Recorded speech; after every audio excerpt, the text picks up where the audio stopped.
चर्चा की शुरुआत करते हैं और आपने लगातार सुना कि सरकार की तरफ से भी क्या बातें सामने आई हैं और दूसरी तरफ जो किसान नेता है वो क्या कह रहे हैं और इसमें अब आखिर आगे क्या होने वाला है, किस तरीके से जो प्रतिक्रियाएं हैं वो आएंगी। लेकिन सबसे बड़ा मुद्दा यह है कि आखिर ये आंदोलन कब जाकर रुकेगा, आखिर बीच का रास्ता निकलेगा तो वो कब निकलेगा, क्योंकि 14 दिन हो चुके। सबसे पहले गेस्ट से आपको तारुफ करवा दूं, लक्ष्मीकांत पारिक साहब हमारे साथ, बीजेपी नेता, बहुत बहुत स्वागत सर आपका और बहुत बहुत शुक्रिया। जसवंत गुर्जर साहब हैं कांग्रेस नेता, आपका भी सर बहुत बहुत शुक्रिया और स्वागत भी। नारायण राम बेड़ा जी हैं, पूर्व विधायक और किसान नेता हैं, हमारे साथ जुड़ गए हैं। सर आपका भी बहुत बहुत शुक्रिया और बहुत बहुत स्वागत है इस चर्चा में शामिल होने के लिए। सबसे पहले लक्ष्मीकांत जी, आप ही के पास प्रस्ताव में बहुत सारी चीजें की गई और बहुत सारी चीजों पे जो सरकार का रुख है वो भी नरम होता नजर आ रहा है। लेकिन जैसा कि आप देख रहे हैं, जो किसान हैं, जो किसान नेता हैं, वो ये कह रहे हैं कि अब हम झुकेंगे नहीं, पीछे हटेंगे नहीं। सरकार अगर जिद्दी है तो हम भी कम जिद्दी नहीं है। बात यहां तक है, कैसे निकलेगा रास्ता? देखिए, सकारात्मक बातचीत सरकार ने की है। सरकार ने लगातार बातचीत का दौर जारी रखा है। मैं समझता हूं कि मैं इसको ये नहीं कहता कि बातचीत दौर हमेशा जारी रहनी चाहिए। बातचीत संवाद के माध्यम से रास्ता निकलता है। न हर दरविता सरकार को करनी है, न हर दरविता मुझे लगता है किसान नेताओं को करनी चाहिए। मैं इसी तौर पर मानना है कि सम्मानजनक तरीके से बैठकर अपनी समस्याओं को वहां पर रखना चाहिए। उन्होंने रखा भी है। सरकार ने लगातार इसका प्रयास किया है। सरकार ने बिल्कुल निश्चित किसान का तो सीधा सीधा कहना है कि वापस लीजिए, सब कुछ तभी बात बनेगी, उससे कम में तो मानेंगे नहीं। देखिए, ये इसको मैं क्या कॉट करूं, उसके लिए मैं क्या कहूं कि इसको हरदर्मिता कहूं या इसको मान सम्मान की बात करके हम ये कहना चाहें कि आपने ये मान सम्मान का विषय नहीं होता। यहाँ पर लड़ाई मान सम्मान की भी जिस जो लड़ाई है, सम्मान ये होता है कि हम सब बैठे एक टेबल पर बैठे, एक समझौता तैयार करें। बड़ी बड़ी लक्ष्मीकांत जी, सही बात है कि बड़ी बड़ी चीजों की सुलह जो है बातचीत के रास्तों से ही निकले हैं। लेकिन इस मसले पे नजर आ रहा है कि कन्विंस करने में बहुत ज्यादा कामयाबी मिल नहीं पा रही। देखिए, ऐसी बात नहीं है। पहले दिन से नरेंद्र सिंह तोमर, पीयूष जी गोयल लगातार लगे हुए, अमित शाह लगातार संपर्क करें, लगातार बातचीत करें। बिल्कुल सरकार ने स्पष्ट किया कि एमएसपी बंद नहीं होने वाली। मंडी आप चाहे, सरकार ने जिस प्रकार दिया है, आप चाहे राजस्थान किसान हरियाणा में अपना कास्ट की उपज को बेच सकता है। आज सरकार ने प्रावधान किया, सरकार ने जिस प्रकार प्रावधान किए हैं उन सब प्रावधानों को सुनना चाहिए, अपनी बातों को रखना चाहिए, उन पर समस्याओं को समाधान होने का प्रयास सरकार कर रही है। ठीक है, जसवंत गुर्जर जी, ठीक है लक्ष्मीकांत जी, बीच से निकलता है। चलिए एक एक रिएक्शन ले लेते हैं और वापस आपके पास आती हूँ। जसवंत गुर्जर जी, जो बातचीत है सरकार की तरफ से सामने आ चुका है, चाहे एमएसपी पर हो या एपीएमसी पर हो, तमाम चीजों पर जो रुख है वो काफी नरम अब सरकार दिखा रही है। लेकिन जिस तरीके से किसान अब ये कह रहे हैं कि अब हमें जो कानून है वो वापस ही चाहिए, उसके अलावा उससे कम में हम कुछ मानेंगे नहीं। और कहीं ना कहीं कांग्रेस एक ऐसी पार्टी के तौर पर रही है, शुरुआत से ही हमने देखा है डे वन से, कि वो किसानों के साथ रही। उन्होंने कहा कि सब कुछ सही है, किसानों की मांग जायज है। तो अब क्या होगा आगे? देखिए, सदैव कांग्रेस ने किसान, गरीब, गांव चलिए जसवंत जी, मैं वापस आपके पास आऊंगी और आप ही से शुरुआत करेंगे। पीसी आ रही है किसानों की, क्या कुछ कह रहे हैं सुनिए। और अपने संघर्ष को आगे बढ़ाने का आज नए फैसले लिए हैं, वो फैसले आपको साथी बताएंगे। सबसे पहले मैं जंगवीर जी, जो कुछ बचा उसके बाद अमरजीत जी, फिर शिव कुमार कक्का जी, डॉक्टर धावले जी, एक एक करके अपने बात रखेंगे। सबसे पहले जंगवीर जी, जंगवीर सिंह जो पंजाब के हमारे आज के अध्यक्ष थे, वो बात रखेंगे। धन्यवाद जी। आज की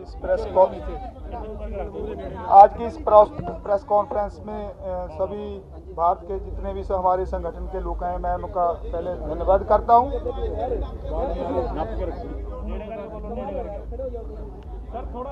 सभी संगठनों में जो सदस्य आए हैं उनका सभी का धन्यवाद करता हूं। जो पहली बात तो जो सरकार की ओर से प्रपोजल आई है, हम सब ने फैसला किया है, उसको देखा है, उसको हम पूरी तरह से रद्द करते हैं। अगर सरकार द्वारा कोई प्रपोजल भेजती है तो उसके बारे में विचार करेंगे। दूसरा फैसला ये हुआ है, जियो सिम, जियो के जो जितने भी प्रोडक्ट हैं पूरे देश में नेशनल लेवल पर जो मॉल्स है सभी का बाइकाट करेंगे। पूरे देश में एक दिन का जिला हेडक्वार्टर पर मोर्चा लगेगा। 14 तारीख शुक्रवार को उनको घेरेंगे और वहां मोर्चा लगेगा। सोमवार पूरे देश में लगातार रोष प्रदर्शन जारी रहेंगे। पंजाब, हरियाणा, यूपी, एमपी, राजस्थान और अदर स्टेट, जहां पर पूरे रोष प्रदर्शन जारी रहेंगे। सर फिर से रिपीट कर दीजिए, क्या होगा जिलेवार प्लीज। पूरे देश में लगातार रोष प्रदर्शन जारी रहेंगे। पंजाब, हरियाणा, यूपी, एमपी, राजस्थान, इसमें 14 मध्य प्रदेश 14 तारीख को धरने लगाए जाएंगे। 14 तारीख को धरने लगाए जाएंगे। जो धरने नहीं लगाएंगे वो दिल्ली को कूच करेंगे। जयपुर दिल्ली हाईवे रोकने के लिए 12 तारीख तक फैसला कर लिया गया है। 12 तारीख तक उसको रोका जाएगा। जयपुर दिल्ली हाईवे 12 तारीख तक उसको रोका जाएगा। 12 तारीख से पहले रोक दिया, नहीं तो 12 तारीख तक तो रोक ही देंगे उसको। फाइनल है। अडानी अबानी के जो प्रोटेक्ट है, जहाँ मॉल्स हैं, अदर मॉल्स हैं, टोल प्लाजा हैं, बीजेपी के जितने भी नुमाइंदे मंत्री हैं, उनका घेराव होगा। उनका पूर्ण तौर से बाइकाट करेंगे पूरे देश में, नेशनल लेवल पर। बीजेपी के 12 तारीख को पूरे देश में एक दिन के लिए टोल प्लाजा फ्री कर दिए जाएंगे। एक दिन के लिए 12 तारीख को पूरे देश के टोल प्लाजा फ्री कर दिए जाएंगे। यही आज की मीटिंग का जो फैसला हुआ है। और इसी पर हम बेनती करूंगा कक्का जी से, वो विस्तार से बताएंगे। देखिए बंधुओं को नमस्कार। आवाज ठीक से आ रही? हाँ जी, हाँ जी। कल जो अमित शाह जी के साथ 2 घंटे बैठकर मंथन हुआ था, उस मंथन में सबसे पहले तोमर जी ने जो हमारी 5 बैठकें हुई थी, उन 5 बैठकों का प्रस्तुतिकरण किया कि हमने 5 बैठकों में क्या क्या किया है। उसके बाद अमित शाह जी ने कहा कि हम फिर से चर्चा करते हैं कि इस अध्यादेश में कौन कौन सी विसंगतियां हैं जिनको दूर किया जाना आवश्यक है। हम तैयार हैं। हम लोगों ने कहा कि इस पर चर्चा 5 राउंड हो चुकी है, अब हम इस चर्चा करने के लिए तैयार नहीं है, ना हमारा मन है। उन्होंने कहा कि देखिए, हमारा रिक्वेस्ट है कि आप एक बार चर्चा करें। तो हम लोगों ने कहा कि अध्यादेश जारी होने के पहले अगर आप लोगों ने चर्चा की होती तो ये स्थिति निर्मित नहीं होती। तो उन्होंने कहा कि देखिए, गलती हुई है और गलती हुई है तो हम मिल बांट के आपस में इसका सुधार कर सकते हैं। हम लोगों ने फिर भी मना किया और साफ कह दिया कि हमारी डेडलाइन है एकदम 3 अध्यादेश पूरी तरह निरस्त हो और एमएसपी पर क्रय करने की गारंटी का कानून बनाया जाए। ये 2 बातें उनको साफ कह दी। फिर भी उन्होंने कहा कि हमारी रिक्वेस्ट है कि आपको हम प्रपोजल भेजेंगे इन्हीं आवश्यक सुधारों को लेकर। प्रपोजल हम भेजेंगे, आप उस पर कम से कम विचार करें या गौर करें।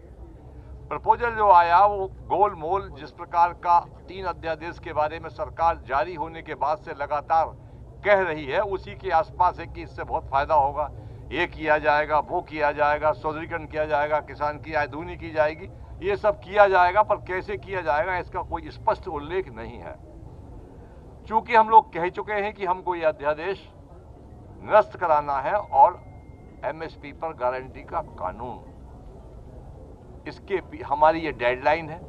बाकी जो हमारी आगामी कार्य योजना है, हमारे आदरणीय आज के अध्यक्ष जी हैं, उन्होंने बता दिया है कि हमारी आगामी कार्य योजनाएं ये रहेंगी। आंदोलन और तेज किया जाएगा और एक के बाद एक हम दिल्ली की सड़कों को जाम करते जाएंगे और पूरे देश में आंदोलन किस प्रकार से गतिमान हो उसके लिए सारे प्रयास किए जाएंगे। मगर जब तक 3 अध्यादेश निरस्त नहीं होंगे हमारी जंग जारी रहेगी। मैं बताता हूँ। क्वेश्चन बाद में नहीं, अब सबसे पहले क्वेश्चन बाद में 12 तारीख को पूरे देश में रोष प्रदर्शन और धरने दिए जाएंगे। 12 तारीख को ना, सॉरी 14 तारीख को पूरे देश में धरने प्रदर्शन किए जाएंगे। धरने के साथ साथ ये दूसरी स्पेसिफिक जो दिल्ली के इर्द गिर्द के प्रांत है, उत्तराखंड, यूपी, पंजाब, हरियाणा, मध्य प्रदेश, राजस्थान, ये एक दिन के लिए दिल्ली चलो की काल देते हुए धरने लगाएंगे। दूसरे देश के जो हिस्से हैं साउथ इंडिया, वहाँ वो लोग 14 तारीख के बाद भी इन धरने प्रदर्शनों को जारी रखेंगे अनिश्चित काल के लिए। 12 तारीख को पूरे देश में टोल प्लाजा जो है उनको फ्री कर दिया जाएगा, 12 तारीख को एक दिन के लिए। और 12 तारीख को ही दिल्ली जयपुर हाईवे, जयपुर दिल्ली हाईवे को 12 तारीख अल्टीमेटम है, उससे पहले भी हो सकता है। 12 से 12 तक तो वो जाम हो ही जाएगा। जियो के बारे में हमारे अध्यक्ष जी ने बता दिया। जियो यानी रिलायंस कंपनी के, तो आप सुन रहे थे, प्रस्ताव तो खारिज कर दिया है किसानों ने, और जिस तरह से बातें सामने आई उसमें कई सारी चीजें हैं। बीजेपी नेताओं का घेराव भी होगा, उनका बहिष्कार भी होगा, कानून रद्द होने तक तमाम चीजें चलेंगी। लगातार सभी गेस्ट हमारे साथ मौजूद है। पहली प्रतिक्रिया तो आप ही की लक्ष्मीकांत जी, सुना आपने कि क्या कुछ कह रहे किसान। उनका सीधा सीधा कहना है भाई कि जब तक रद्द नहीं होगा ये कानून तब तक हम डटे हुए हैं और तमाम चीजें हमारे साथ है। वो तो पहले भी कह रहे थे कि हम पूरा राशन पानी लेकर निकले हैं। देखिए, मैं ये कहूँगा सीधे तौर पर कि माननीय अमित शाह जी ने जिस प्रकार की वार्ता की है, मैं भी सुन रहा था प्रेस कॉन्फ्रेंस में, माननीय गृह मंत्री रिक्वेस्ट करके फेथफुली उनको कह रहा है बातचीत रास्ता निकालना चाहिए। इसको हरधर्मिता ही कहते हैं, जो भाषा है इसको हरधर्मिता कहते हैं। और मुझे लगता है कि किसान साथियों को, अपने नेताओं को हरधर्मिता की, वो हरधर्मिता कर रहे हैं और उनको कुछ अपने साथ कुछ नाइंसाफी नहीं लग रही है, ऐसा आपको लगता है? नहीं, निश्चित रूप से उनकी कोई ना कोई इसमें, तभी तो रिक्वेस्ट की है अमित शाह जी ने, गृह मंत्री ने, कृषि मंत्री जी ने रिक्वेस्ट की है। रिक्वेस्टफुली बैठ के बातचीत करनी चाहिए, आपकी समस्या को बताना चाहिए। समस्या का मतलब ये कदाचित भी नहीं हो सकता कि हम बात सुनेंगे नहीं, सुनेंगे, बातचीत करेंगे, यही रास्ता होता है। बड़े बड़े आंदोलन का रास्ता यही के दौर तो चल रहे हैं लक्ष्मीकांत जी, लेकिन कुछ बनता हुआ नजर नहीं आ रहा ना। ये तो दोनों पक्षों तय करना पड़ेगा, दोनों पक्षों तय करना पड़ेगा, एक हाथ से ताली कभी नहीं बजती। और कहीं ना कहीं इसमें आपको ये लगता है कि ये पहले कन्विंस करने की जरूरत थी। 14 दिन बीत गए हैं, कानून ले आते हैं आप लोग और उसके बाद कन्विंस करने का सिलसिला शुरू करते हैं। ठीक है, मैं जसवंत जी से रिएक्शन ले लेती हूँ, तभी भी बात हमारी अधूरी रह गई थी। जसवंत जी, अब तो तमाम चीजें सामने आ गई हैं और जैसा कि कह रहे हैं किसान नेता, पूरी तैयारी है और अब मानेंगे नहीं वो।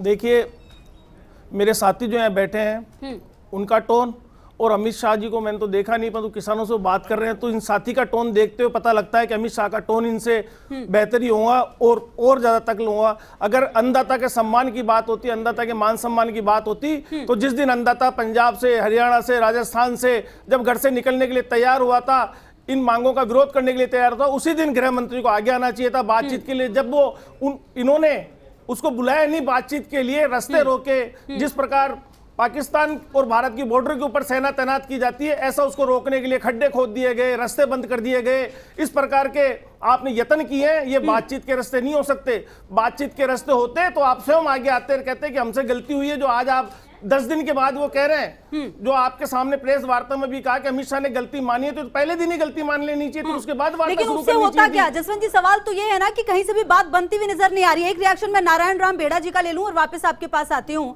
नारायण जी, जिस तरीके से बातें सामने आ रही है कि अब ये लंबा चलने वाला है सब कुछ, 14 दिन बीत गए हैं, बातचीत से बड़े बड़े मसले सुलझे हैं, लेकिन ये मामला कहीं सुलझता हुआ नजर नहीं आ रहा। हालांकि ये कहा गया कि अगला प्रस्ताव आएगा तो हम विचार करेंगे। श्वेता जी, मैं आपके साथ खुशबू, नारायण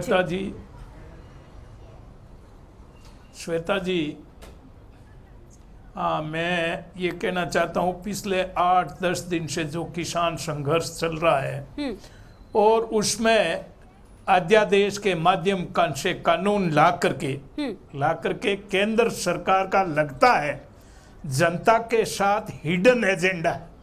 कोई न कोई इस तरह का हिडन एजेंडा है, जनता को ठगनी चाहती है सरकार, इसलिए ये इस तरह की हरकत की जा रही है। नहीं तो अध्यादेश नहीं होकर के संसद में आते, बहस होती, कमेटी में जाता, कोई फर्क नहीं पड़ता। मगर ये हठधर्मिता साफ जाहिर हो रही है कि हम किसानों को तंग करेंगे और उनसे ठगी करेंगे। किसानों के साथ अन्याय हो रहा है, इसलिए सरकार, केंद्र सरकार को, मोदी जी को निश्चित तौर पर समझना चाहिए कि किसानों के साथ किसी तरह अन्याय रोके। और इसी स्थिति में मैं धन्यवाद देना चाहता हूं जनता को, किसानों को। 10 तारीख को बंद होने के बाद कितना शांतिपूर्ण बंद रखा, मंडियां बंद रही और यातायात के साधन बंद रहे, मगर किसी तरह की लॉ एंड ऑर्डर की गड़बड़ नहीं हुई, इसलिए उनको धन्यवाद देना चाहिए। ये शांतिपूर्ण आंदोलन चल रहा है और इस तो नारायण आंदोलन को जी उत्साहित कहीं ना नहीं कहीं करें। क्या लगता है ये केंद्र तमाम चीजें सरकार यूं ही निश्चित चलती रहेंगी निर्णय क्या? करके क्योंकि कहीं ना कहीं इसको बीच का शांतिपूर्ण रास्ता तो निपटाएं। निकालना पड़ेगा ना, और कहीं ना कहीं जो सुलह है उसकी कोशिश करनी पड़ेगी। नहीं सरकार चलेगी। सरकार ये कह रही है कि बातचीत का रास्ता खुला हुआ है, लेकिन किसानों की तरफ से ये कहा जा रहा है बीच का रास्ता ही नहीं है। नारायण जी आपके साथ स्टूडियो से मैं खुशबू, और मेरा सवाल अरे आपसे ये सरकार है को समझना है जी। हाँ जी, मेरा सवाल आपसे ये है कि सरकार एक तरफ ये कह रही है कि हम बातचीत के लिए तैयार है, लेकिन किसानों की तरफ से सीधा सीधा कहा जा रहा है हम इसको बिल्कुल नहीं मानते, बिल्कुल निरस्त कर दिया जाए। तो क्या अब ये बात वहीं जाकर थमेगी? आपकी जी सुनो, निरस्त सवाल ये है कि 5 बैठकें हो गई और 5 बैठकों का पूरा सारांश ले लिया, और सारांश लेने के बाद गृह मंत्री के साथ बड़ी बैठक हो गई। अब उसमें पीछे रहता क्या है? तो अब आप इस संशोधनों में क्यों नहीं आते? आप एकदम विड्रॉ कीजिए तीनों कानून को और एमएसपी के ऊपर क्रैक करने की कानून बनाइए। क्या तकलीफ है आपको? आप सूचकांक देखिए सन 1963 के। मैडम 1963 में गोल्ड का भाव था पर तोला 105 रुपया और आपके तिल का भाव था 110 रुपए क्विंटल जी। उस रेशियो से सूचकांक को देखते हुए कि स्टेज में आपका गोल्ड तो बढ़ा है और किसान की प्रोडक्शन घटा है, ये सारी बातें तो बताओ। ठीक है नारायण जी, जनता को वापस क्यों आती हूँ ठगी आपके करने हो? पास, वापस आती हूँ। कई सारे बात आपने कई सारे सवाल उठाए हैं, लक्ष्मीकांत जी कई सारे सवाल उठाए हैं, और सबसे बड़ी बात यह है कि इस देश में सबकी स्थिति समय समय पर सुधरती है, सब कुछ बढ़ता चला जाता है, लेकिन कुछ चीजें ऐसी है जो सिर्फ चुनावी मुद्दा बनकर रह जाती है। उसमें सबसे बड़ा नाम किसानों का है, सबसे ज्यादा बातें सिर्फ किसानों के लिए होती है, लेकिन जब बात किसानों की आती है तो किसान इस तरह से आंदोलनरत नजर आते हैं। देखिए नारायण जी कह रहे थे अभी, किसानों को यदि एमएसपी को बढ़ाने का काम किसी ने 1.5 गुना करने का काम किया तो भारतीय जनता पार्टी नरेंद्र मोदी लेकिन सरकार ने किसान समझ कहां पा रहे हैं? किया। इस समझने की देखिए मतलब आप समझाने में कहीं ना कहीं कामयाब नहीं हो पाए ना लक्ष्मीकांत जी। एमएसपी बढ़ा, किसान को पता है, उसको उसका मूल्य मिला, ये पता है किसान को। तो वो किसान फिर क्यों ऐसे परेशान है? अगर वो फायदा यूरिया मिल रहा है किसान को, तो भारतीय जनता पार्टी सरकार की देन है। यूरिया की ब्लैक लक्ष्मीकांत जी ब्लैक मेरा एक क्रॉस सवाल है, सुनिए, तो जो आपने कहा मेरा सवाल उसी पे है। आप ये कह रहे हैं कि तमाम चीजें किसानों के हित में है। प्रधानमंत्री को हमने कई बार, चाहे वो मन की बात में रहे हो या बंगाल में रहे हो या यूपी में रहे हो, हमने कई बार उनको सुना तमाम चीजें किसानों के हित में, लेकिन किसानों के हित की बात किसान ही समझ नहीं पा रहे। सबसे बड़ी दिक्कत ये है, आप कहीं ना कहीं मैसेज कन्वे करने में फेलियर रहे हैं। देखिए मैं आपको चीज बताऊं, यदि हिंदुस्तान और किसान की बात करूं, मैं भी इस किसान आंदोलन पर कोई प्रश्न खड़ा नहीं करना चाहता, लेकिन फिर बात करूं तो पंजाब के किसानों को लेकर एक आंदोलन खड़ा हुआ है। राजस्थान का किसान कितना प्रतिशत इसके अंदर है आपको दिख रहा है, सबको दिखता है। राजस्थान का किसान भी है, उत्तर प्रदेश का भी, लक्ष्मीकांत जी, आप यूपी का कितना किसान है आपको पता है, एमपी का कितना किसान है सबको पता है। और फिर कांग्रेस तो बात नहीं करे, बीजेपी की नीति रही है ध्रुवीकरण करने की बात। लक्ष्मीकांत जी आप ध्रुवीकरण में बात एक सेकंड करते जसवंत जी, हैं, एक सेकंड। आपकी नीति लक्ष्मीकांत जी, पूरे केंद्र से सुनिए, तय होती है। जसवंत जी एक सेकंड सुनिए, लक्ष्मीकांत जी ये डिस्क्रिमिनेशन मत करिए। और सबसे बड़ी बात पता है दिक्कत क्या, अगर एक किसान भी असंतुष्ट है तो उसको संतुष्ट करना आपकी जिम्मेदारी है, चाहे वो 1000 है, 10,000 है या 15,000 के, चाहे वो कहीं के भी है। खुशबू जी पूरी बात सुन ले आप। सर कंप्लीट करें, फिर मैं जसवंत जी से कंप्लीट करने दें। कंप्लीट करें। मेरा सीधे तौर पर कहना है कि अन्नदाता का पूरा हम सम्मान करते हैं। निश्चित रूप से जो लोग बैठे उनकी समस्या हो सकती है, लेकिन समस्या का समाधान का रास्ता बीच का रास्ता ही होता है। इस प्रकार की जिद्दी तरीके से राजनीतिक लोगों के हाथों में खेलकर किसी आंदोलन का हर्ष क्या होता है, ये सब लोग जानते हैं। जिस प्रकार कांग्रेस के लोग, अभी नेता लोग, कुछ लोग राष्ट्रपति महोदय से मिलने जाने का नाटक कर रहे हैं, सीधे तौर पर उनका घोषणा पत्र क्या है, शरद पवार जी का पत्र क्या है, ये देश की जनता देखा है। इस देश में लंबे समय कांग्रेस शासन रहा, आपने कितनी बार एमएसपी बढ़ाई पता है। इस देश के अंदर कितनी मंडियां आपने बनाई पता है। इस देश में कितने कोल्ड स्टोरेज खोले, इस देश की जनता पता है। यदि 14 से लेकर अब तक की बात करूं तो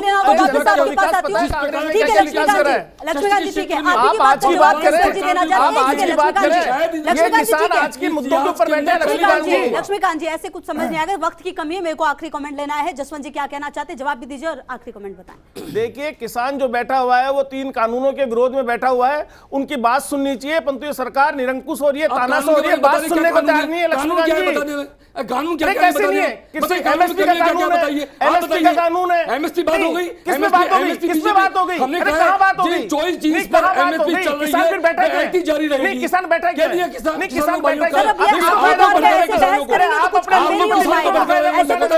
हो पाएगा। लक्ष्मीकांत जी, आप बात कहते हो तो सुनने की क्षमता रखा एक सेकंड, करो। लक्ष्मीकांत जी, आप घर में नहीं कर रहे नहीं, मेरे दोस्त। सुनने की क्षमता घर रखा में नहीं करो। कर रहे, पता ही नहीं सुनने कर की रहे। क्षमता का पता नहीं है। जानकारी आपको नहीं पता है, आपको पता है किस लिए किसान बैठा हुआ है? किसान बैठा हुआ आपने पेट्रोल की बात मांग की के लिए, नहीं, किसान बैठा हुआ आपने अपनी स्थिति बिजाई के की लिए। नहीं, आपको तो पता ही नहीं है। आप लोग आपको तानाशाह नेतागिरी हो। करते हैं। आपने निरंकुशता अपना रखी है, इसी प्रकार वार्ता में आप रोक रहे होंगे अरे उनको। भाई, आप अगर आपको जिस बात प्रकार नहीं की, डिबेट में बिजली बोल के रहे हैं, जाते इसी पता प्रकार नहीं है, अमित शाह वहाँ बोल आपको रहे होगा। बिजाई का आपको इसलिए पता नहीं किसान है, संतुष्ट कटाई नहीं का हो आपको रहा पता नहीं है, वरना जानकारी अगर है नहीं आपके गांधीवादी पास। तरीके से निकालते तो आज चलिए ठीक है लक्ष्मीकांत जी, जसवंत जी, ठीक है, आरोप प्रत्यारोप के दौर लगातार चलते रहेंगे। ठीक है जसवंत जी, मेरे को आखिरी कमेंट नारायण जी से भी लेना है। नारायण जी, आखिरी कमेंट दे, अगर इस तरह से चलता रहा तो ये 14 दिन पता नहीं 40 दिन में तब्दील हो जाए और किसान वहीं पर रहेंगे बॉर्डर पे, क्या या कहीं ना कहीं से रास्ता निकलेगा? नहीं, ये रास्ता निकलेगा और रास्ता सरकार को निकालना पड़ेगा, क्योंकि जनहित को देखते हुए कानून में इनको विड्रॉ भी करना पड़ेगा और एमएसपी को ठीक भी करनी पड़ेगी। ठीक है। ये मात्र 6,000 रुपए प्रधानमंत्री किसान के नाम से किसान को दे करके और लुभावनी बात कर रहे हैं। 6,000 में अच्छे घर की महिला की साड़ी नहीं आती खुशबू जी, क्या किसान का परिवार पालोगे? बताओ, ये प्रश्नवाद खड़ा है प्रधानमंत्री और गृह मंत्री के सामने और भारतीय जनता पार्टी के केंद्र में राज करने वालों के। क्या 6,000 में अच्छी साड़ी एक आती है अच्छे घराने की महिला की? तो आप किसान का 5 लोगों का परिवार उसको कैसे पाल ले हो? ये प्रश्न खड़ा है, इसीलिए हम लड़ाई लड़ रहे हैं। एमएसपी के ऊपर क्रय करो और ये किसान की मदद करो। किसान अगर मजबूत होगा तो आपका राज मजबूत होगा और राज मजबूत होगा तो आप बिल्कुल, ये बहुत महत्वपूर्ण बात कही है नारायण जी आपने। किसान को मजबूत करना जिम्मेदारी सबकी है, चाहे वो राज्य सरकार की हो, केंद्र सरकार की हो। किसान मजबूत होगा तभी जाकर देश मजबूत होगा। बहुत बहुत शुक्रिया आप सभी का हमारे साथ जुड़ने के लिए और बातचीत करने के लिए। तो कहीं ना कहीं देखिए, जो बातचीत है टेबल पर वो चली है, लेकिन कहीं ना कहीं किसान संतुष्ट नजर नहीं आ रहा है। बहरहाल देखना ये भी महत्वपूर्ण होगा, ये कारवां कब तक चलेगा और आखिर किसान सहमत कब होंगे। इस खास पेशकश में इतना ही। बाकी तमाम खबरों के लिए बने रहिए फर्स्ट इंडिया न्यूज के साथ। नमस्कार।